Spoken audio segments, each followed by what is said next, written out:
Good day everyone, this is your friend Jake, and in this tutorial video guys, we will create square and cube root of the number using functions in C++ programming language.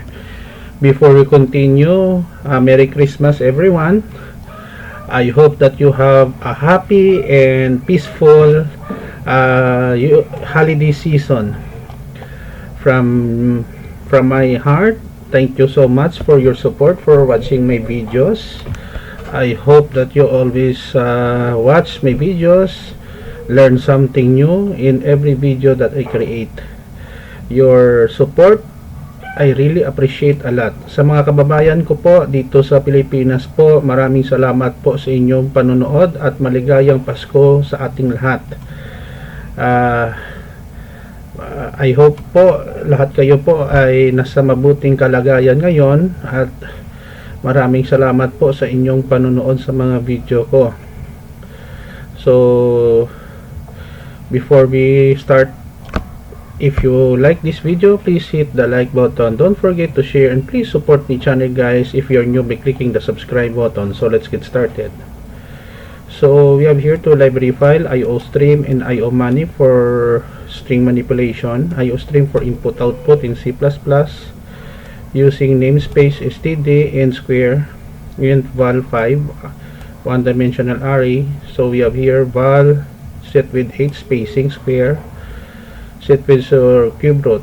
So using a for loop statement, we display the values here. We just simply multiply val by itself twice, for square, for cube root thrice, and then we close our function here, and then main begin int x5, the title of our program, \t horizontal tab square and cube root of number using functions in C++,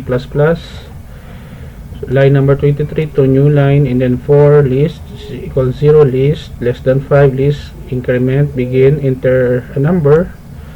At this portion of our code, we are asking the user to give 5 numbers, and then will be stored in our array, and then we call the function square to display the square in the number, the given number, the square, and then the cube root, and then new line, and pause. Close our program. So don't worry guys, because I will put a link in the description below where you can download the complete source code for free. Let us compile and run. Okay, give a number 2, 4, 5, 6, 7. So we have here value square cube root 2, 4, 8, 4, 16, 64, 5, 25, 125, 6, 36, 216, 7, 49, 343. Okay, let us run again.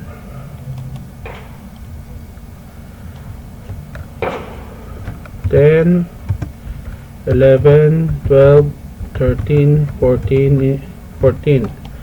So 10 square value is 100, cube root 1000, 11 square value 121, cube root 1331, value 12, 144 sa square, 1728 cube root 13, 169 square cube root 2197, value 14 square 196, cube root 2744. Press any key to continue.